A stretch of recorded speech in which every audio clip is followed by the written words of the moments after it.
बापूजी से मैं कई बार मिला हूँ सत्संग में। आज आप मीडिया के माध्यम से आपको बताना चाह रहा हूँ कि मैं बहुत जल्दी आ रहा हूँ और महाराज जी हम आपको मंच पे मिलेंगे और बापूजी के हाथों ही ये देश विश्व गुरु बनेगा।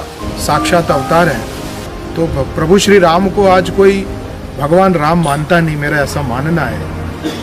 बापूजी जो है केवल मेरी नज़रों में संत नहीं, ब्रह्मनिष्ठ महात्मा है। स्वामी विवेकानंद विश्व हिंदू परिषद से, भारत माता मंदिर से हूँ। मैं यही कहना चाहूँगा कि हिंदू समाज को और हिंदू समाज के जो भी संत, पूज्य संत जन हैं, उन सबको एकजुट होकर इन विदेशी ताकतों से आज निपटने की ज़रूरत है।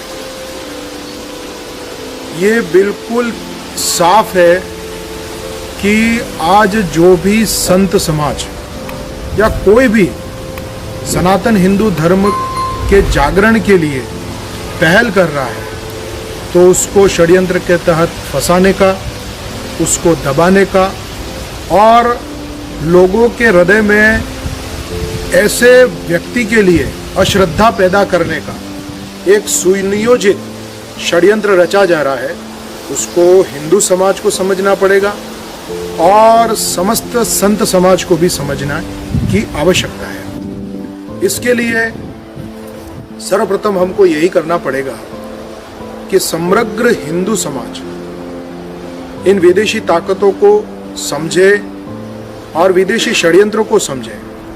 और मैं सनातन धर्म की बात करता हूँ, सनातन संस्कृति की बात करता हूँ, सनातन सभ्यता की बात करता हूँ। मैं अपने धर्म को, अध्यात्म को सनातन की ओर आगे बढ़ाने की बात करता हूँ। तो निश्चित ही पाश्चात्य जगत के जो लोग हैं, पाश्चात्य जो संस्कृति है, जो भारतवर्ष पर कब्जा करना चाह रही है, उनके लिए बड़ा ही दुखदाई है।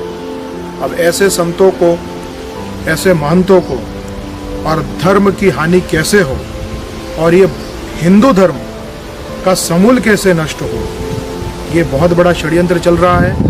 तो इस षड्यंत्र से सनातन हिंदू समाज को और समस्त पूज्य संतों को एकजुट होकर ये लड़ाई लड़ने की आज आवश्यकता है। लेकिन जहाँ तक मैं समझता हूँ और जहाँ तक मुझे जानकारी है, जिस समय बापूजी के खिलाफ षड्यंत्र चला उस समय कांग्रेस की सरकार थी। निश्चित ही कांग्रेस ने षड्यंत्र करके परम पूज्य बापूजी को इस षड्यंत्र में फंसाया है, ये सर्वविदित है। कुछ और भी कारण हो सकते हैं, लेकिन मैं यही मानूंगा कि ये बापूजी जो है केवल मेरी नज़रों में संत नहीं, ब्रह्मनिष्ठ महात्मा है, साक्षात अवतार है। और अवतारी पुरुष अपनी लीलाएं करते रहते हैं और ये जो भी प्रकरण है वो मैं उनकी लीलाओं में ही देखूंगा। क्योंकि देखो, भगवान श्री राम को भी 14 वर्ष का वनवास हुआ था और 14 वर्ष का अगर वनवास होता नहीं तो प्रभु श्री राम को आज कोई भगवान राम मानता नहीं, मेरा ऐसा मानना है। तो निश्चित ही बापूजी हम सब के बीच में बहुत जल्द आने वाले हैं और बापूजी अपनी लीलाओं को, जो अभी जो लौकिक जो लीला है उसको समेटकर बहुत ही जल्दी पूरे भारत को पुनः विश्व गुरु की ओर ले जाने का जो उनका संकल्प पूर्व में था, वो वर्तमान में देखा जा सकता है। और बापूजी के हाथों ही ये देश विश्व गुरु बनेगा, ऐसा मुझे पूरा विश्वास है। और बापूजी बहुत ही जल्द हम सब के बीच में आएंगे और हम सबको बहुत बहुत आशीर्वाद प्रदान करेंगे। बापू निर्दोष है, ये सब जानते हैं। बापू को फंसाया गया, ये भी सब जानते हैं।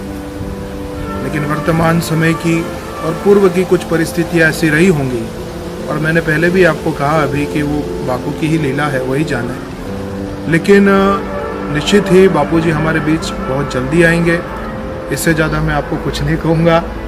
और हमको जो बात आगे करनी है, किस प्रकार से करनी है, कैसे रखनी है, हम रखेंगे और रख भी रहे हैं। विश्व हिंदू परिषद के पूज्य अशोक जी सिंहल बापूजी के बहुत प्रेमी भक्त थे, वो उनसे बहुत प्रेम रखते थे, स्नेह रखते थे। और देखो, निश्चित ही उनका प्रभु श्री राम का मंदिर बनने का जो सपना था वो पूर्ण हुआ।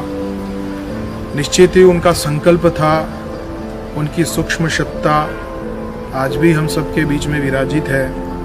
और वही सूक्ष्म सत्ता कहीं न कहीं ऐसी कृपा करेगी कि बापूजी बहुत जल्द हमारे बीच में आएंगे, हम सबको दर्शन देंगे। पुनः ही भारतीय संस्कृति को विश्व गुरु के आसन पर आसीन करने के लिए वो तुरंत अपनी दिव्य शक्तियों का आशीर्वाद देंगे और बापूजी हम सब के बीच में जल्दी आएंगे। मेरा तो यही कहना है। बापूजी से मैं कई बार मिला हूँ, सत्संग जी ने मुझे समय दिया। बापूजी से मिलकर मुझे ऐसा ही लगा कि मैं वैकुंठ धाम में बैठा हूँ, साक्षात नारायण के पास, ऐसी अनुभूति हुई। और ब्रह्मनिष्ठ महात्मा है, वो अपनी अलौकिक लीलाओं में बैठे थे और मुझे मार्गदर्शन दे रहे थे। और निश्चित ही बापूजी के श्रीमुख से भी मैंने सुना, मैं आज आप मीडिया के माध्यम से आपको बताना चाह रहा हूँ कि मैं बहुत जल्दी आ रहा हूँ और महाराज जी हम आपको मंच पे मिलेंगे। बिल्कुल, तो उनका संतों का जो संकल्प होता है वो व्यर्थ नहीं जाता है, संतों का संकल्प सिद्ध होता है और बापूजी बहुत जल्द हम सबके बीच में आएंगे, ये मेरा मानना है। और मैं ईश्वर से प्रार्थना भी की मैंने कि, और बापूजी से भी मैंने प्रार्थना की कि बापूजी आपकी जो लीलाएं हैं वो हम समझ नहीं पा रहे हैं, आप जल्दी ही पुनः वापस आएँ और भक्तों को दर्शन दें। बहुत बढ़िया लगा। अभी मैं जोधपुर आश्रम में हूँ और जोधपुर आश्रम में मैं सुबह से 4 बजे से देख रहा हूँ कि आज भी हज़ारों की संख्या में बापूजी की एक झलक पाने के लिए लोग पागल से बने हुए हैं। तो ये ऐसा ही नहीं होता, लोगों को बरगलाने का, षड्यंत्र के तहत अश्रद्धा पैदा करने का बहुत घिनौना षड्यंत्र रचा, लेकिन वो उसमें सफल नहीं होता। मैं भारतवर्ष में धर्म जागरण के लिए घूमता हूँ, पूरे भारतवर्ष में बापू के आश्रम देखे, बापू जी सत्संग करते थे और समाज के बीच में थे। उससे बढ़कर और चढ़कर ज़्यादा सेवा अभी मैं देखने को मिल रही है मुझे। और बापू जी के आश्रम में भक्तों का तांता उससे भी बढ़ गया है। अभी मैं जोधपुर आश्रम में देखा, कहीं पैर रखने की जगह नहीं है, इतने साधक भाई बहन हैं, माताएं बहनें हैं। और हम किसी महापुरुष को बदनाम कर सकते हैं, लेकिन किसी महापुरुष की कृपा अगर किसी व्यक्ति को मिलती है तो वह व्यक्ति उस महापुरुष की कृपा को अपने हृदय से नहीं निकाल सकता और वो उन महापुरुष के श्री चरणों में ही आसक्त रहता है, ऐसा मेरा मानना है। और जितनी भी बातें हमको सुनने में मिल रही थी कि आश्रम बंद हो गए हैं, वहाँ तो कोई नहीं जाता, लेकिन वो सब झूठी बातें हैं। यहाँ पर आकर मैंने देखा कि आश्रम बहुत ही सुंदर रूप से चल रहे हैं। यहाँ के सेवा कार्य देखकर भी मुझे बहुत प्रसन्नता हुई। यहाँ की गौशाला की गाय देखी, इतनी प्रसन्न और हष्टपुष्ट है। भोजनशाला में माताएं बहनें भाई सब निस्वार्थ भाव से सेवा कर रहे हैं। तो मेरे पास ज़्यादा शब्द नहीं है। ऐसे पूज्य संत जिनके लाखों मैं तो कहूँगा करोड़ों अनुयायी हैं और उनके मन में इतनी श्रद्धा, भक्ति, धर्म के लिए और मानवता के लिए जो उन्होंने बीज बोया है वो आज वट वृक्ष की तरह बहुत बड़ा हो चुका है।